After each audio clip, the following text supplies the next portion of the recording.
അപ്പൊ എന്താണ് തവസ്സുൽ? ഇത് ഞാൻ പറയാൻ കാരണം എന്താന്ന് വെച്ച് കഴിഞ്ഞാൽ തവസ്സുലിന്റെ പേരും പറഞ്ഞ് ഖബറിനോട് അല്ലെങ്കിൽ മരിച്ച വ്യക്തികളോട് പ്രാർത്ഥിക്കുന്ന കുറെ പേര് നമ്മുടെ കൂട്ടത്തിലുണ്ട്. അപ്പൊ ഞാൻ സിമ്പിൾ ആയിട്ട് പറഞ്ഞുതരാം എന്താണ് തവസ്സുൽ. തവസ്സുൽ എന്ന് വെച്ച് കഴിഞ്ഞാൽ അള്ളാഹുവിനോട് അടുത്ത അല്ലെങ്കിൽ അള്ളാഹുവിന് ഇഷ്ടപ്പെട്ട ഒരു മാർഗം വഴി അള്ളാഹുവിനോട് പ്രാർത്ഥിക്കുക. ഇതിനാണ് തവസ്സുൽ എന്ന് പറയാ. വസീൽ എന്നൊക്കെ പറയും ഒരു മാർഗം വഴി. ഇത് 3 ടൈപ്പാണുള്ളത്. അതിൽ ഒന്ന് എന്താന്ന് വെച്ച് കഴിഞ്ഞാൽ അള്ളാഹുവിന്റെ നാമങ്ങളും ആട്രിബ്യൂട്ട്സും വഴി അള്ളാഹുവിനോട് പ്രാർത്ഥിക്കുക. 2 എന്താന്ന് വെച്ച് കഴിഞ്ഞാൽ നമ്മൾ ചെയ്ത നല്ല കാര്യങ്ങൾ വഴി അള്ളാഹുവിനോട് പ്രാർത്ഥിക്കുക.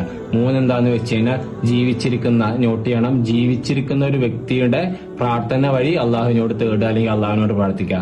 ഈ ഒരു 3 ടൈപ്പാണ് ഇതിലുള്ളത്. ഇതിൽ മരിച്ചൊരു വ്യക്തിയോട് പ്രാർത്ഥനയില്ല, മരിച്ചൊരു വ്യക്തിയിലൂടെ പ്രാർത്ഥനയില്ല. ഇപ്പൊ നബി ജീവിച്ചിരിക്കുമ്പോൾ സ്വഹാബിമാര് നബിനോട് പ്രാർത്ഥിക്കാൻ പറഞ്ഞിരുന്നു. പക്ഷെ നബി മരിച്ചതിന് ശേഷം ഒരു സ്വഹാബിമാരും ഖബറിന്റെ അടുത്ത് പോയിട്ട് പ്രാർത്ഥിക്കാനോ ഖബറിലൂടെ പ്രാർത്ഥിക്കുകയൊന്നും ചെയ്തിട്ടില്ല.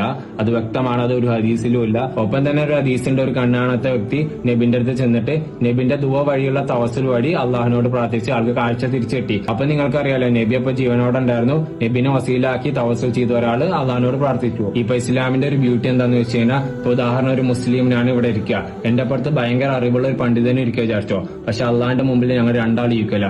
അള്ളാഹിന്റെ മുമ്പിൽ ഞങ്ങൾ രണ്ടാൾ അടിമകളാ. അള്ളാഹിനോട് ഞങ്ങൾക്ക് രണ്ടാൾക്ക് ഒരുമിച്ച് ഡയറക്റ്റ് ആയിട്ട് സംസാരിക്കാനും അല്ലെങ്കിൽ ദുവ ചെയ്യാനും പറ്റും. ഇതിനൊരു ഇടനിലക്കാരൻ വേണമെന്ന് നിർബന്ധമേ ഇല്ല. ഇപ്പൊ ഉണ്ടെങ്കിൽ തന്നെ അത് ശിർക്കല്ലാത്ത രീതിയിൽ ഞാൻ നേരത്തെ പറഞ്ഞ 3 കാര്യങ്ങൾ യൂസ് ചെയ്തിട്ടായിരിക്കണം. അപ്പോൾ നമ്മൾ അള്ളാഹിനോടാ പ്രാർത്ഥിക്കണത്, വേറെ ആരോടും അല്ല. അള്ളാഹിനോട് മാത്രം പ്രാർത്ഥിക്കുന്നത്. എല്ലാ നബിമാരും സ്വഹാബിമാരും ഒക്കെ അങ്ങനെ ചെയ്തിട്ടുണ്ട്.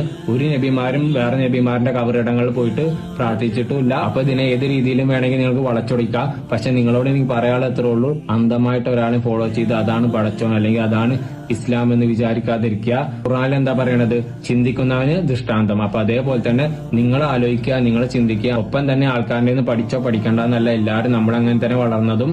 പക്ഷെ നിങ്ങൾ ശരിയാണോ തെറ്റാണോ എന്ന് കറക്റ്റ് നോക്കാതെ അന്ധമായിട്ട് ഒരാളുടെ വാക്ക് കേൾക്കുകയേ വേണ്ട.